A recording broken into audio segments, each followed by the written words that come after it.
네, 파트 2 두 번째 시간 인사드리겠습니다. 자, 이번 시간에는 근관 치료 시의 청구 경향 그리고 주의할 점은 무엇인지 같이 한번 살펴보겠습니다. 네, 치수의 일부만 제거한 경우에 무엇으로 청구해야 되나요? 라고 질문해서 고민해 봐야 될 게 세 가지의 항목으로 나뉘지 않을까 싶어서 한번 정리를 해봤는데요. 치수의 일부만 제거를 했다면 우리가 알고 있는 보통 처치가 맞습니다. 수가는 1,040원의 수가를 가지고 있는데요.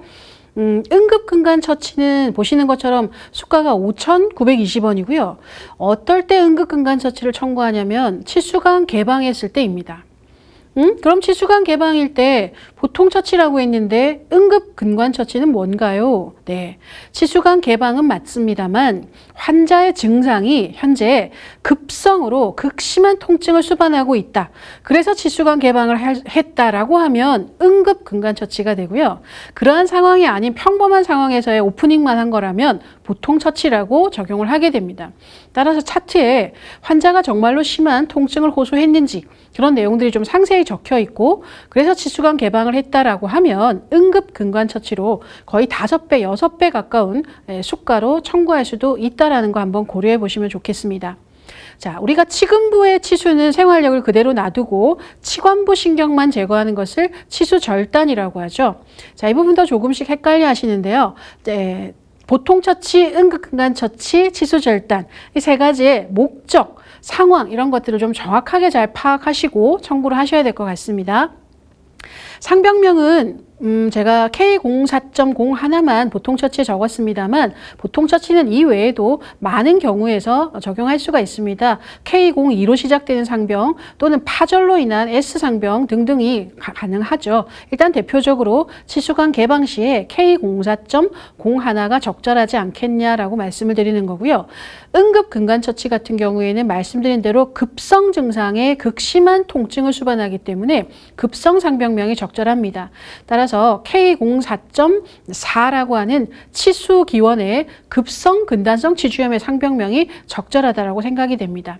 K04.7 동의 없는 근단 주의 농량도 산정했을 때 삭감의 대상은 되지는 않습니다만 K04.4가 단독으로 진행했을 때 좀 더 적절하다라고 판단이 되고요.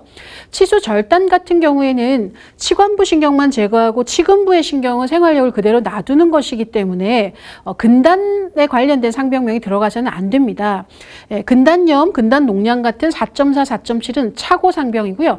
04.01 비가역적 치수염이죠. 그 상병명이 가장 무난하고 적합하지 않을까라고 한번 생각을 해봅니다. 응급근간 처치에서 비가역적 치수염을 적용했다가는 보통 처치로 바로 삭감을 당할 수 있으니까 상병명에도 주의를 기울여 주셔야 된다는 것 꼭 기억해 주세요. 네, 그리고 2020년 11월에 바뀐 내용이죠. 근관장 측정 검사 3번까지, 그 다음 확대 성형 2번까지, 그리고 리엔도 시에도 근관 와동 형성료를 인정하는 그런 결과가 나왔었죠. 고시가 바뀌었습니다. 따라서 이 부분 손해보지 않고 잘 챙겨서 병원에 조금이라도 보탬이 되셨으면 좋겠습니다. 엔도의 수가가 워낙 형편없이 낮기 때문에 이마저도 우리가 제대로 잘 챙기지 못한다면 너무나도 억울하고 안타까운 상황이지 않을까 싶은데요. 청구, 손해보는 청구의 사례를 제가 한번 보여드리겠습니다. 첫날에 오셔가지고 46번을 엑스레이를 찍고 발수, 근관아동 형성, 그리고 확대, 성형, 그리고 나이 타입 파일, 근관장 측정 검사 엄청 많이 하셨어요. 러버댐 장착까지 하셨고 마취까지 했습니다. 자, 이날은 살림을 되게 잘 챙기신 게 맞습니다. 그런데 이 환자분이 2번 만에 치료가 끝나요. 그 다음번에 오셔서 캐날 필링을 하셔요. 자, 이때 차트에는 CF만 적혀 있으면 가압근충의 엑스레이만 청구를 아마 하시게 될 겁니다. 근데 실질적으로 둘째 날에도 마찬가지로 파일을 가지고 확대 작업도 하셨고 성형도 하셨고 근관장의 길이 또한 다시 재신 게 맞다면 차팅을 정확하게 하고 청구에서도 잘 챙기셨어야죠. 자, 그러면 어떻게 청구를 해야 제대로 챙길 수 있는 걸까요? 두 번째 날 마무리하는 날 확대 2번까지 가능하니까 살릴 수 있죠. 근관 성형 2번까지니까 살릴 수 있죠. 근관장 측정 검사는 총 3번까지 인정하지만 환자가 2번 만에 끝나신 거기 때문에 이날 근관장 길이를 다시 잰 게 맞다면 2번 청구할 수 있는 거죠. 두 번째 날도. 그리고 근충 청구 당연히 하셔야 되고 러버댐 장착하셨다면 러버댐 장착도 챙기시고 엑스레이 넣어주시고 엑스레이도 2장을 찍으셨으면 왜 2장을 찍었는지 목적이 같은지 다른지에 따라서 동시두매인지 각각인지 잘 넣어주시면 아까 처음에 보여드렸던 입력한 금액과 지금 이렇게 살림을 우리가 악착같이 챙겨가지고 넣었을 때 금액의 변화 엄청나게 큰 것을 아실 수가 있습니다. 살림 잘 챙기는 우리 2022년 되시기를 바랍니다.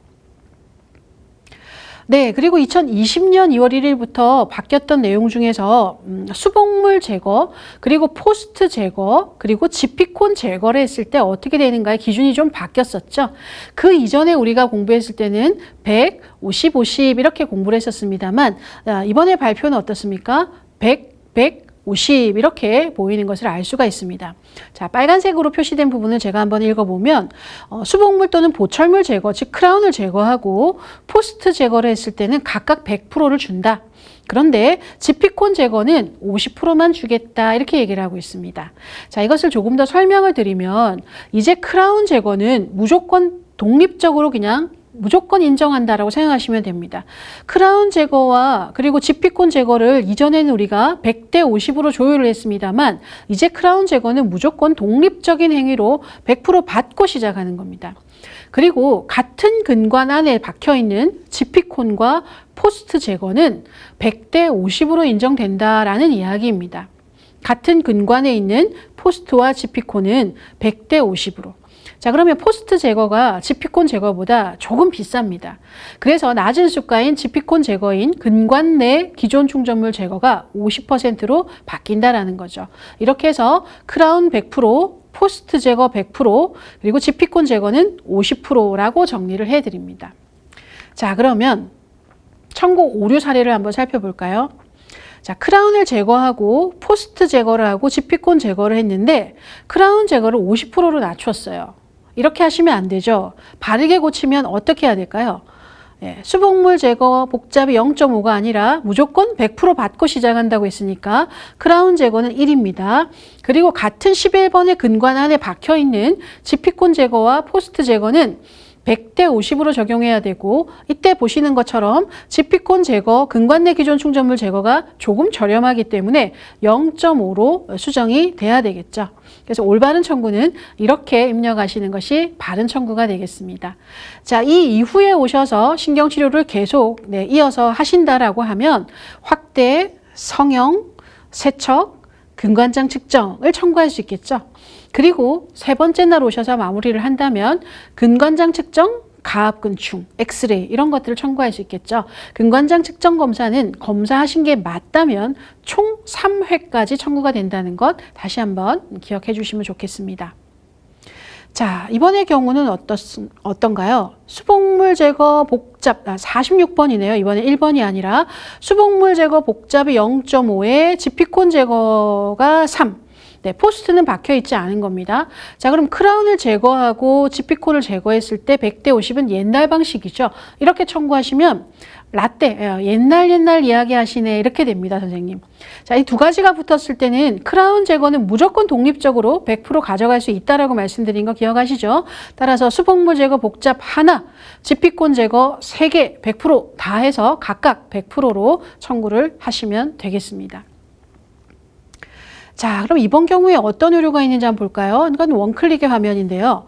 엑스레이 찍으시고 발수, 확대, 성형, 길이 측정, 나이 타입까지 잘 하셨네요. 자, 그렇게 하고 두 번째 날 오셨습니다. 두 번째 날 갑자기 근관의 수가 3에서 4로 바뀐 거 보이시나요? 아마도 두 번째 날 오셨을 때 캐날 하나를 더 찾으신 것 같아요.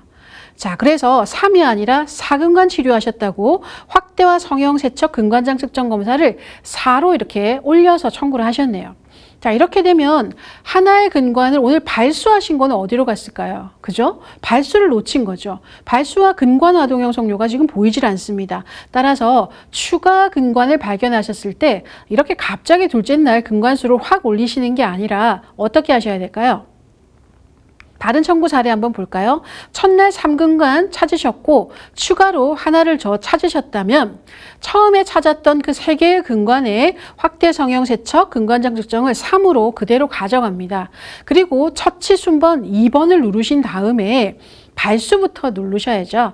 발수부터 챙기셔야 되지 않겠습니까? 추가로 발견한 그 근관은 발수부터 해서 근관화동 형성과 확대와 성형. 오늘 세척은 안 되죠. 아쉽지만 발수가 있으면 세척은 안 되니까. 그리고 마취까지 했습니다. 자, 여기서 나이타입 파일이 추가 근관 시에 또 들어가 있습니다. 나이타입 파일은 아쉽지만 1치당 산정으로 첫날에 이미 나이타이를 가져갔기 때문에 둘째 날 추가 근관 시에 나이타이가 다시 들어가지 않는 그런 실수하시면 안 되겠습니다. 이런 부분도 잘 좀 챙겨서 청구를 하셔야 되겠습니다. 제가 생각할 때 이 근관 치료는 여러 번 말씀드리지만 수가 한번 보세요, 선생님. 1근관이라고 가정했을 때 발수의 수가가 한 3,000원, 여기 지금 수가가 안 보이는군요. 발수의 수가가 한 3,000~4,000원 정도 되고요. 근관 세척이 1,000몇백 원 정도 됩니다. 병원, 우리 치과계의 많은 수가 중에서 정말 가장 낮게 가치를 인정받고 있는 것이 엔도가 아닐까 이런 생각을 합니다. 이런 상황에서 우리가 또 엄청나게 손해보는 청구를 해서는 곤란하겠죠.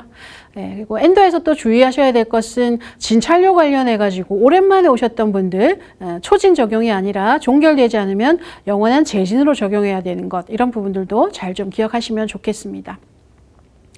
네, 그리고 작년 12월에 따끈한 심사 기준이 발표가 된 게 있죠. 이미 알고 계신 분도 계시겠지만 우리 근관 세척 같은 경우에는 몇 회까지 인정한다라고 알고 계십니까? 5회까지라고 이야기하고 계신가요, 여전히? 네, 5회까지 아니고 예전의 기준을 한번 볼까요? 아래쪽에 있네요. 변경 전의 고시를 살펴보면 근관 세척은 통상적으로 2~3일 간격으로 5번 정도 시행하는 것으로 인정한다가 예전의 고시문이었습니다. 통상적으로 2~3일 간격으로 5회 정도. 단 환자의 상태가 별로 좋지 않아서 치근단에 농양, 염증 등이 심한 경우에는 환자의 상황에 따라서 좀 더 길어져도 인정한다라는 기준을 가지고 있었죠. 그런데 작년 12월 1일자로 내용이 어떻게 바뀌었습니까? 통상 2~3일 간격이라는 단어가 빠졌고요. 근관 세척은 5회 정도가 아니라 5회까지 인정함 이런 단어로 지금 까지로 바뀌게 됩니다. 5회까지. 그런데 다만은 그대로 살아있습니다. 다만 근관 치료와 관련된 잔존, 통증 및 농해 배출 등과 같은 특별한 경우에는 추가적으로 인정한다. 이건 예전과 같은 개념이죠. 따라서 5회까지이지만 환자의 상황에 따라서 길어질 수 있다라고 여유 있게 보실 수가 있고요. 여기서 특징적인 것은 까지라기보다 저는 2~3일 간격으로라는 것이 빠졌다는 것을 좀 볼 수가 있습니다. 예를 들어서 근관 세척을 오늘, 내일, 모레 글피 계속 오셔서 하신 경우에는 2~3일 간격으로 진행해야 된다는 고시에 따라서 중간중간에 좀 삭감의 대상이 되기도 했는데 저 문구의 해석대로라면 데일리 드레싱도 인정이 된다라고 이해를 할 수가 있고요. 그리고 건강보장성 강화 대책에 관련해서 어쨌든 실시 간격을 삭제했다, 문구를 수정했다라는 표현을 어쨌든 2~3일 간격으로 제한을 두지 않겠다는 거죠. 4~5일 간격으로 올 수도 있는 거고 일주일 간격으로 올 수도 있는 거고 매일매일 오셔서 상태에 따라 드레싱 할 수도 있는 거기 때문에 굳이 2~3일 간격이라는 저 문구 자체를 빼는 것이 맞겠다라고 고시문이 이렇게 수정된 것을 확인할 수가 있습니다. 하지만 우리가 느끼는 체감은 큰 변화는 없다라고 이해가 되네요. 자, 여기까지 해서 근관 치료 영역 짧게 한번 살펴봤습니다. 거듭 말씀드리지만 엔도 영역 우리가 열심히 살림 잘 챙길 수 있도록 주의를 각별히 기울여 주셨으면 좋겠고요. 저는 이걸로 해서 2022년 새해에 1주차부터 4주차까지 매주 수요일마다 선생님들이 이렇게 온라인상으로나마 만나 뵐 수 있어서 더없이 영광스럽고 반가웠습니다. 채팅으로 많은 질문들 주신 것 답변 꼼꼼하게 잘 작성해서 알려드릴 수 있도록 앞으로도 계속 노력하고요. 다음 기회에 좀 더 좋은 양질의 교육을 가지고 선생님들께 인사드리도록 하겠습니다. 지금까지 경청해 주셔서 정말 감사합니다. 수고 많으셨습니다.